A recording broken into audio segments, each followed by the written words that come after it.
this is the Animalistic acquisition, how to play overview video for game design practice. This is what I've been working on. This is the board game, which is digitally assisted with Twine. As you can see, we've got the layout here physically, and then the screencast, the screen record. It's got Twine open on my desktop. A basic quick overview of what you're seeing here physically. So we have all the facility cards down here at the bottom right. The half cards are facility cards. These represent facilities in each of these regions. So as you can see here, we take this as facility, Houses of Parliament. It's got all the stats on the back, and it's got the region that it's in, and these are all sorted into their regions. There's only 6, even though there's 7 regions, because Antarctica does not have facilities. It's Antarctica, what do you expect?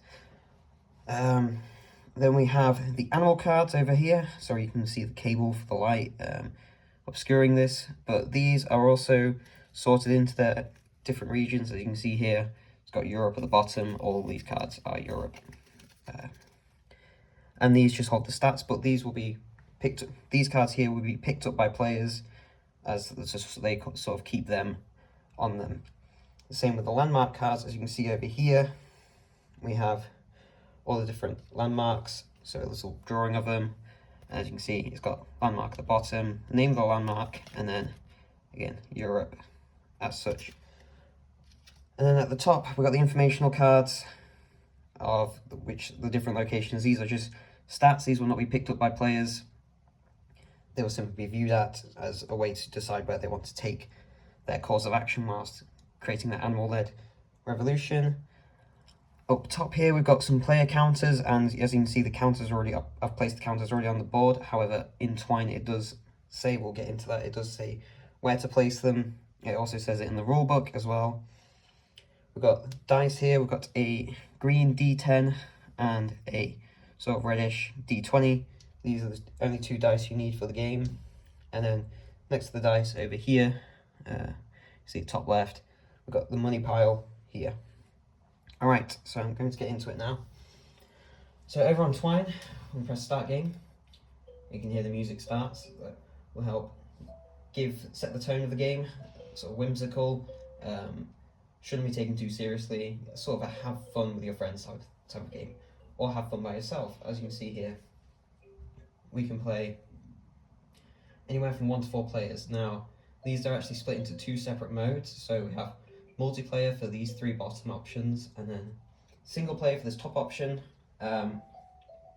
Single player, you are just facing the computer, so the government, which is controlled programmatically by Twine. Whereas multiplayer, you're all facing the government, but you're also all facing each other. As the winner, there's only one winner, and that winner is the person who has the most at the end, who has taken out all the other players, including the government. I'm going to be showing you multiplayer because that is just an extended version of single player. So whatever you find in single player, you also find in multiplayer. Without further ado, we'll choose 2 players. I'm just going to choose the name Animals for the first player. So this is the name entering screen to give your revolution a name. So we're just going to have Animals.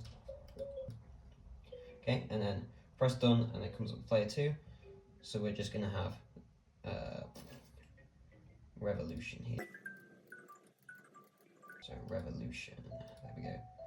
Pip pernickety to input, but that's the only way to input text in Twine. Okay, now we get to choose where to start. So for animals, so for player 1, me, I'm going to go to Europe. I'm going to start in Europe, and then for revolution, the other me, player 2, I'll start in North America. Just simple. We have a basic layout here. As you can see, the cards are quite easy to organise and set out due to the fact that they're all labelled with their different regions as such, and what type of card they are. Animal cards represents animals. Location represents the locations of the in-game world. As you can see on the map here, they correlate to those. And additionally, I've already done this step, but you need to place these counters all as it's listed here.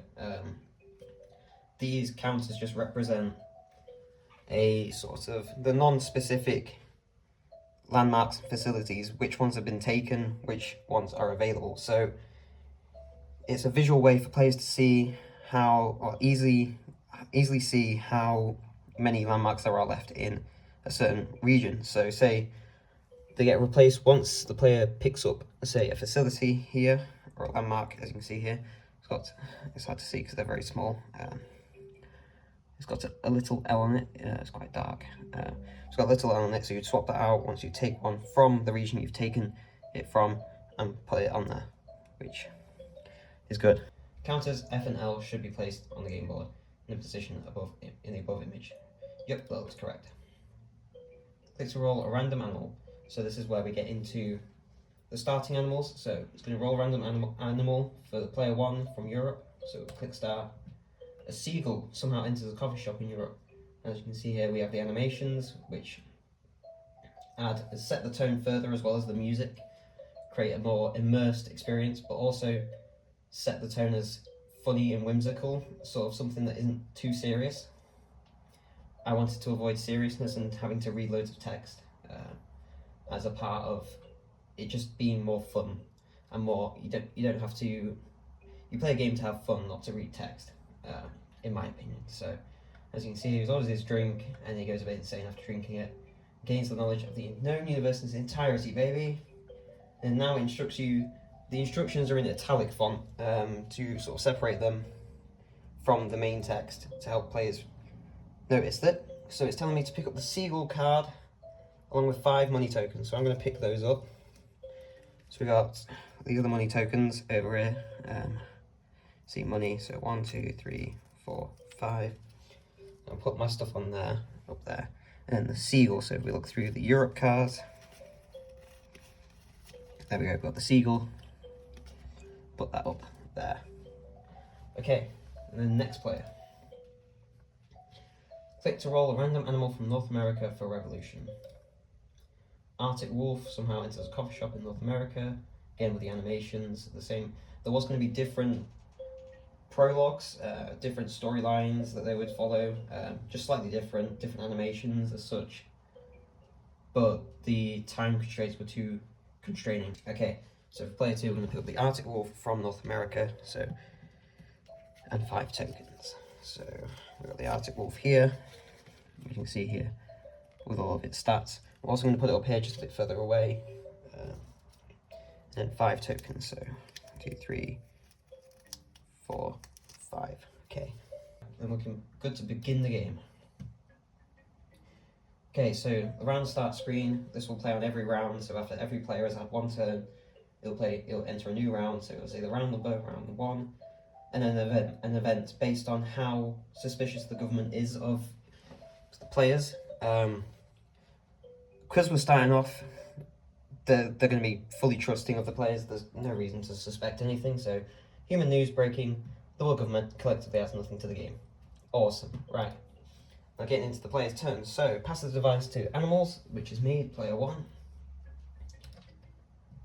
You currently have 1 animals within 0 divisions across the following regions, Europe, which we do have. What action would you like to perform? So we can perform 3 actions. The 4th action doesn't work yet. It was better to positively interact with players, to team up on other players or the government, which has a more interesting, intuitive way to play. However, it took way too long to try and figure out and flesh out, alongside having to get all these done first. So